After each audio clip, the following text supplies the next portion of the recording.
सभी को ओम शांति। आज है 10 जुलाई 2024। प्रातः मुरली बाप दादा मधुबन। मीठे बच्चे, अब सतो प्रधान बन घर जाना है, इसलिए अपने को आत्मा समझ निरंतर बाप को याद करने का अभ्यास करो।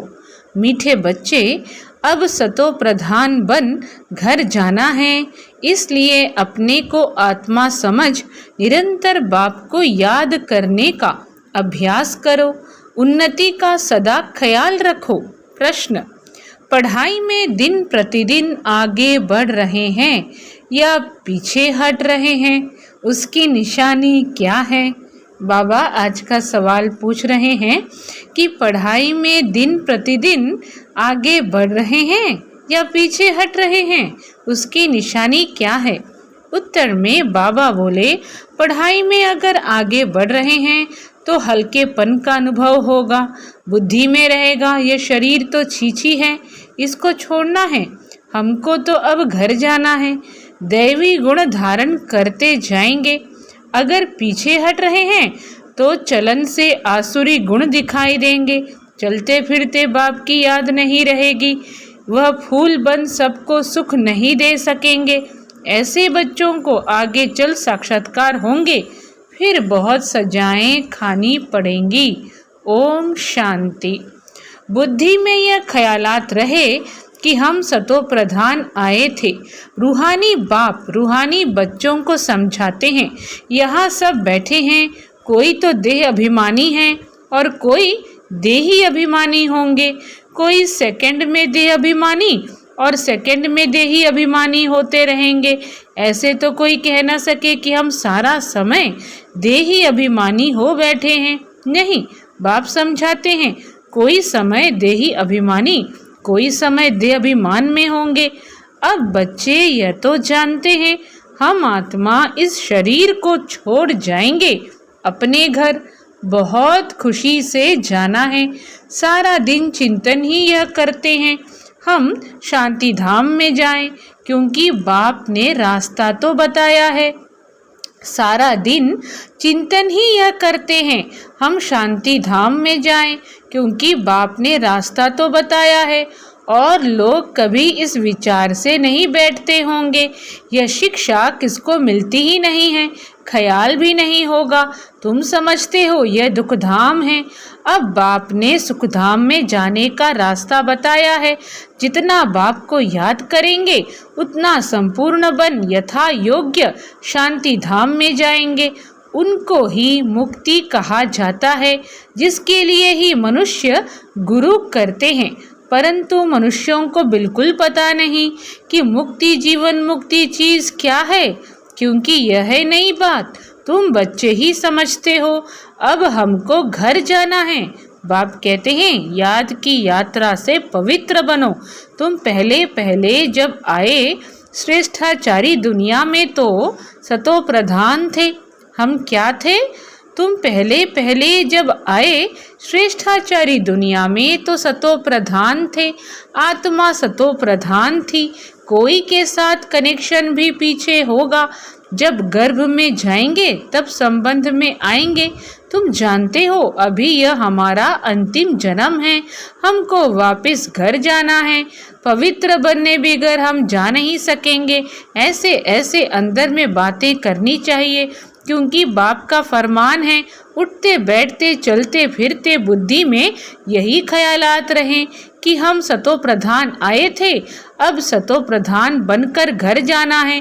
सतो प्रधान बनना है बाप की याद से, क्योंकि बाप ही पतित पावन है।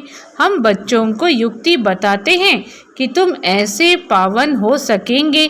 सारी सृष्टि के आदि मध्य अंत को तो बाप ही जानते हैं, और कोई अथॉरिटी है नहीं। बाप ही मनुष्य सृष्टि का बीज रूप है। भक्ति कहाँ तक चलती है यह भी बाप ने समझाया है। बाप ही क्या है? मनुष्य सृष्टि का बीज रूप है।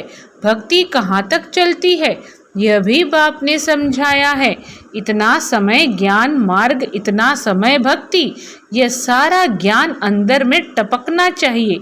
जैसे बाप की आत्मा में ज्ञान है, तुम्हारी आत्मा में भी ज्ञान है। शरीर द्वारा सुनते और सुनाते हैं। शरीर बिगड़ तो आत्मा बोल न सके, इसमें प्रेरणा व आकाशवाणी की बात होती नहीं। इसमें प्रेरणा व आकाशवाणी की बात होती नहीं। भगवान वाच है तो जरूर मुख चाहिए, रथ चाहिए, गधे घोड़े का रथ तो नहीं चाहिए। तुम भी पहले समझते थे कलयुग अभी 40,000 वर्ष और चलना है। अज्ञान नींद में सोए पड़े थे, अब बाबा ने जगाया है। तुम भी अज्ञान में थे, अब ज्ञान मिला है। अज्ञान कहा जाता है भक्ति को। अब तुम बच्चों को यह ख्याल करना है हम अपनी उन्नति कैसे करें, उच्च पद कैसे पाएं, अपने घर जाकर फिर नई राजधानी में आकर ऊंच मर्तबा पाएं। उसके लिए है याद की यात्रा। अपने घर जाकर फिर नई राजधानी में जाकर ऊंच मर्तबा पाएं, उसके लिए है याद की यात्रा। नई राजधानी में क्या करेंगे? आएंगे नई राजधानी में आकर ऊंच मर्तबा पाएं। अपने को आत्मा तो जरूर समझना है। हम सब आत्माओं का बाप परमात्मा है। यह तो बहुत सिंपल है, परंतु मनुष्य इतनी बात भी नहीं समझते। तुम समझा सकते हो कि यह है रावण राज्य, इसलिए तुम्हारी बुद्धि भ्रष्टाचारी बन गई है। मनुष्य समझते हैं जो विकार में नहीं जाते हैं वह पावन हैं, जैसे सन्यासी हैं। बाप कहते हैं वह तो अल्पकाल के लिए पावन बनते हैं। दुनिया तो फिर भी पतित है ना। पावन दुनिया है ही सतयुग। पतित दुनिया में सतयुग जैसा पावन कोई हो नहीं सकता। तो शिव पिता परमात्मा कहते हैं जैसे सन्यासी हैं, बाप कहते हैं वह तो अल्पकाल के लिए पावन बनते हैं। दुनिया तो फिर भी पतित है ना। पावन दुनिया है ही सतयुग। पतित दुनिया में सतयुग जैसा पावन कोई हो नहीं सकता। वहाँ तो रावण राज्य ही नहीं, विकार की बात ही नहीं। तो चक्र लगाते घूमते फिरते बुद्धि में यह चिंतन रहना चाहिए, बाबा में यह ज्ञान है ना। ज्ञान सागर है तो जरूर ज्ञान टपकता होगा। तुम भी ज्ञान सागर से निकली हुई नदियां हो। वह तो एवर सागर ही है, वह तो एवर सागर ही है। तुम एवर सागर नहीं हो। तुम बच्चे समझते हो हम तो सब भाई भाई हैं। तुम बच्चे पढ़ते हो, वास्तव में नदियों आदि की बात नहीं। नदी कहने से गंगा जमुना आदि कह देते हैं। तुम अभी बेहद में खड़े हो। हम सब आत्माएं एक बाप के बच्चे भाई भाई हैं। अभी हमें वापस घर जाना है, जहाँ से आकर शरीर रूपी तख्त पर विराजमान होते हैं। जहाँ से आकर शरीर रूपी तख्त पर विराजमान होते हैं। बहुत छोटी आत्मा है, साक्षात्कार होने से समझ न सकें। आत्मा निकलती है तो कभी कहते हैं माथे से निकली, आँखों से, मुख से निकली। मुख खुल जाता है, आत्मा शरीर छोड़ चली जाती है तो शरीर जड़ हो जाता है। यह ज्ञान है। स्टूडेंट की बुद्धि में सारा दिन पढ़ाई रहती है। तुम्हारे भी क्या है? तुम्हारे भी सारा दिन पढ़ाई के ही ख्यालात चलने चाहिए। अच्छे अच्छे स्टूडेंट के हाथ में सदैव कोई न कोई किताब रहती है। अच्छे अच्छे स्टूडेंट के हाथ में सदैव कोई न कोई किताब रहती है, पढ़ते रहते हैं। बाप कहते हैं तुम्हारा यह अंतिम जन्म है। सारा चक्र लगाकर अंत में आए हो तो बुद्धि में यही सिमरन रहना चाहिए। धारणा कर औरों को समझाना चाहिए। कोई को तो धारणा होती ही नहीं। स्कूल में भी नंबरवार स्टूडेंट होते हैं, सब्जेक्ट भी बहुत होती है। यहाँ तो सब्जेक्ट एक ही है, देवता बनना है। यही पढ़ाई का चिंतन चलता रहे। ऐसे नहीं पढ़ाई भूल जाए, बाकी और ख्यालात चलते रहें। धंधे वाला होगा, अपने धंधे के ही ख्यालात में लगा रहेगा। स्टूडेंट पढ़ाई में ही लगा रहेगा। तुम बच्चों को भी अपनी पढ़ाई में रहना है। कल एक निमंत्रण पत्र आया था। बाबा कहते कल एक निमंत्रण पत्र आया था इंटरनेशनल योग कॉन्फ्रेंस का। तुम उन्हों को लिख सकते हो। तुम्हारा तो यह है हठ योग। इसकी एम ऑब्जेक्ट क्या है? इससे फ़ायदा क्या होता है? हम तो राजयोग सीख रहे हैं। परमपिता परमात्मा को ज्ञान सागर कहा जाता है और परमपिता परमात्मा जो ज्ञान सागर है वह रचयिता हमको अपना और रचना का ज्ञान सुनाते हैं। अब हमको वापस घर जाना है। मन मना भव, यह है हमारा मंत्र। हम बाप को और बाप द्वारा जो वर्षा मिलता है उसको याद करते हैं। तुम यह हठयोग आदि करते आए हो, इसकी एम ऑब्जेक्ट क्या है? हमने अपना तो बताया कि हम यह सीख रहे हैं। तुम्हारे इस हठयोग से क्या मिलता है, ऐसा रिस्पॉन्ड नटशेल में लिखना है।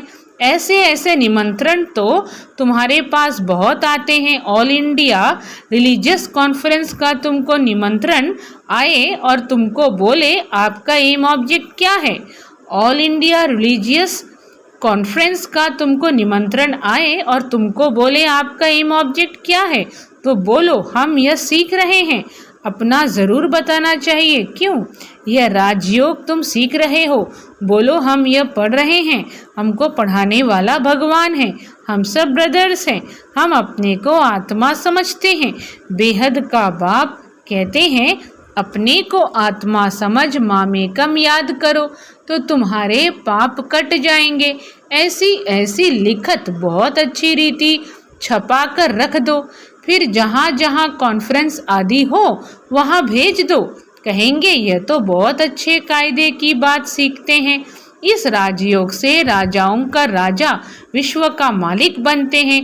हर 5000 वर्ष बाद हम देवता बनते हैं, फिर मनुष्य बनते हैं। ऐसे ऐसे विचार सागर मंथन कर फर्स्ट क्लास लिखत बनानी चाहिए। उद्देश्य तुमसे पूछ सकते हैं तो यह छपा हुआ रखा हो। हमारी एम ऑब्जेक्ट यह है। ऐसे लिखने से टेम्पटेशन होगी। इसमें कोई हठयोग व शास्त्रार्थ करने की बात नहीं। इसमें कोई हठयोग या शास्त्रार्थ करने की बात नहीं। उनको शास्त्रार्थ का भी कितना अहंकार रहता है। वे अपने को शास्त्रों की अथॉरिटी समझते हैं। वास्तव में तो वह पुजारी हैं।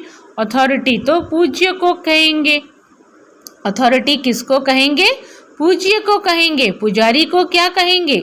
तो यह क्लियर कर लिखना चाहिए। हम क्या सीखते हैं? बीके का नाम तो मशहूर हो गया है।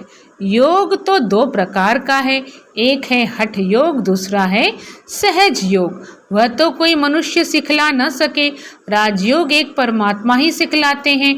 बाकी अनेक प्रकार के योग हैं। मनुष्य मत पर वहाँ देवताओं को तो किसके मत की दरकार नहीं, क्योंकि वर्षा लिया हुआ है। वह है देवताएं अर्थात दैवी गुण वाले। जिनमें ऐसे गुण नहीं उनको असुर कहा जाता है। देवताओं का राज्य था, फिर वह कहाँ गए? 84 जन्म कैसे लिए? सीढ़ी पर समझाना चाहिए। सीढ़ी बड़ी अच्छी है। सीढ़ी क्या है? बड़ी अच्छी है। जो तुम्हारी दिल में है वह सीढ़ी में है। सारा मदार पढ़ाई पर है। पढ़ाई है सोर्स ऑफ इनकम। यह है सबसे ऊंची पढ़ाई। The best. दुनिया नहीं जानती कि दी बेस्ट कौन सी पढ़ाई है। इस पढ़ाई से मनुष्य से देवता डबल क्राउन बन जाते हैं। इस पढ़ाई से क्या होता है? इस पढ़ाई से मनुष्य से देवता डबल क्राउन बन जाते हैं। अभी तुम डबल सिरताज बनने का पुरुषार्थ कर रहे हो। पढ़ाई एक ही है, फिर कोई क्या बनते कोई क्या, बाबा कहते। तो शिव बाबा कह रहे हैं कि इस पढ़ाई से मनुष्य से देवता डबल क्राउन बन जाते हैं। अभी तुम डबल सिरताज बनने का पुरुषार्थ कर रहे हो। अभी हम क्या कर रहे हैं? इस पढ़ाई से डबल सिरताज बनने का पुरुषार्थ कर रहे हैं। पढ़ाई एक ही है, फिर कोई क्या बनते कोई क्या, वंडर है। एक ही पढ़ाई से राजधानी स्थापन हो जाती है। राजा भी बनते तो रंक भी बनते। बाकी वहाँ दुख की बात होती नहीं। मर्तबे तो है ना। यहाँ अनेक प्रकार के दुख हैं। फैमिन, बीमारियाँ, अनाज आदि नहीं मिलता। फ्लड्स आदि रहती। भल लखपति करोड़पति हैं। जन्म तो विकारों से ही होता है ना। धक्का खाया, मच्छर ने काटा, यह सब दुख है ना। नाम ही है रौरव नर्क, तो भी कहते रहते फलाना स्वर्ग पधारा। अरे स्वर्ग तो आने वाला है, फिर कोई स्वर्ग गया कैसे? किसको भी समझाना तो बहुत सहज है। अब बाबा ने ऐसे निबंध दिए हैं। तो बाबा ने क्या दिया है? ऐसे यानी निबंध दिया है। लिखना बच्चों का काम है। धारणा होगी तो लिखेंगे भी। मुख्य बात बच्चों को समझाते हैं। मुख्य क्या समझाते हैं? मुख्य बात बच्चों को समझाते हैं। अपने को आत्मा समझो, अब वापस जाना है। हम सतो प्रधान थे तो खुशी का पारावार नहीं था, अभी तमो प्रधान बने हैं, कितना सहज है। पॉइंट्स तो बाबा बहुत सुनाते रहते हैं, तो अच्छी रीति बैठ समझाना है। नहीं मानते हैं तो समझा जाता है यह हमारे कुल का नहीं है। पढ़ाई में दिन प्रतिदिन आगे बढ़ना है, पीछे थोड़े ही हटना है। दैवी गुणों के बदले आसुरी गुण धारण करना, यह तो पीछे हटना हुआ ना। बाप कहते हैं विकारों को छोड़ते रहो, दैवी गुण धारण करो। बहुत हल्का रहना है। ये शरीर छींची है, इसको छोड़ना है। हमको तो अब जाना है घर। बाप को याद नहीं करेंगे तो गुलगुल नहीं बनेंगे। बाप को याद नहीं करेंगे तो गुलगुल नहीं बनेंगे। बहुत सजाएं खानी पड़ेंगी। आगे चल तुमको साक्षात्कार होंगे। पूछेंगे तुमने क्या सर्विस की है। तुम कभी कोर्ट में नहीं गए हो? तुम कभी कोर्ट में नहीं गए हो? बाबा ने सब कुछ देखा हुआ है, कैसे ये लोग चोरों को पकड़ते हैं, फिर केस चलते हैं, तो वहाँ भी तुमको सब साक्षात्कार कराते रहेंगे। सजाएं खाकर फिर पाई पैसे का पद पा लेंगे। टीचर को तो रहम आता है ना, यह नापास हो जाएंगे। वह बाबा कह रहे हैं यह नापास हो जाएंगे। यह बाप को याद करने की सब्जेक्ट सबसे अच्छी है, जिससे पाप करते जाएं। बाबा हमको पढ़ाते हैं। बाबा क्या करते हैं? हमको पढ़ाते हैं। यही सिमरन करते चक्र लगाते रहना चाहिए। स्टूडेंट टीचर को याद भी करते हैं और बुद्धि में पढ़ाई रहती है। टीचर से योग तो ज़रूर होगा ना, टीचर से योग तो ज़रूर होगा ना। यह बुद्धि में रहना चाहिए। हम सब भाइयों का एक टीचर है, वह है सुप्रीम टीचर। आगे चल बहुतों को मालूम पड़ेगा, हो प्रभु तेरी लीला अपरंपार। महिमा करके मरेंगे परंतु पा तो कुछ नहीं सकेंगे। देह अभिमान में आने से ही उल्टे काम करते हैं। देही अभिमानी होने से अच्छा काम करेंगे। बाप कहते हैं अब तुम्हारी वानप्रस्थ अवस्था है, वापिस जाना ही पड़ेगा। हिसाब किताब चुकतू कर सबको जाना है, चाहे वह न चाहे। क्या कहते? चाहे वह न चाहे, जाना जरूर है। एक दिन ऐसा भी आएगा जो दुनिया बहुत खाली हो जाएगी, सिर्फ भारत ही रहेगा। आधा कल्प सिर्फ भारत ही होगा तो कितनी दुनिया खाली होगी। ऐसा ख्याल कोई की बुद्धि में नहीं होगा सिवाय तुम्हारे। फिर तो तुम्हारा कोई दुश्मन भी नहीं होगा। दुश्मन आते हैं क्यों? धन के पिछाड़ी। भारत में इतने मुसलमान और अंग्रेज क्यों आए? पैसा देखा, पैसे बहुत थे, अब नहीं हैं तो अब और कोई है नहीं, पैसे ले खाली कर गए। मनुष्य यह नहीं जानते। बाबा कहते हैं पैसा तो तुमने आप ही खत्म कर दिया। ड्रामा प्लान अनुसार तुम्हें निश्चय है हम बेहद के बाप पास आए हैं। कभी किसके ख्याल में भी नहीं होगा कि यह ईश्वरीय परिवार है। अच्छा, मीठे मीठे सिखी लधे बच्चों प्रति माता पिता बाप दादा का याद प्यार और गुड मॉर्निंग। रूहानी बाप की रूहानी बच्चों को नमस्ते। हम रूहानी बच्चों की रूहानी माता पिता बाप दादा को याद प्यार गुड मॉर्निंग और नमस्ते। आज की धारणाएं चलते फिरते बुद्धि में पढ़ाई का चिंतन करना है। कोई भी कार्य करते बुद्धि में सदा ज्ञान टपकता रहे। यह दी बेस्ट पढ़ाई है जिसे पढ़कर डबल क्राउन बनना है। सेकेंड पॉइंट, अभ्यास करना है। हम आत्मा भाई भाई हैं। देह अभिमान में आने से उल्टे काम होते हैं, इसलिए जितना हो सके देही अभिमानी रहना है। वरदान है, आज का वरदान है सत्यता की शक्ति द्वारा सदा खुशी में नाचने वाले शक्तिशाली महान आत्मा भव। विस्तार में कहा जाता है सच तो बिठो नच। सच्चा अर्थात सत्यता की शक्ति वाला सदा नाचता रहेगा, कभी मुरझाएगा नहीं, उलझेगा नहीं, घबराएगा नहीं, कमज़ोर नहीं होगा। वह खुशी में सदा नाचता रहेगा, शक्तिशाली होगा, उसमें सामना करने की शक्ति होगी। सत्यता कभी हिलती नहीं है, अचल होती है। सत्य की नाव डोलती है लेकिन डूबती नहीं। तो सत्यता की शक्ति को धारण करने वाले क्या करो? बाबा कह रहे हैं सत्यता की शक्ति को धारण करने वाली आत्मा ही महान है। स्लोगन है व्यस्त मन बुद्धि को सेकंड में स्टॉप कर लेना ही सर्वश्रेष्ठ अभ्यास है। व्यस्त मन बुद्धि को सेकंड में स्टॉप कर लेना ही सर्वश्रेष्ठ अभ्यास है। अच्छा, सभी को ओम शांति।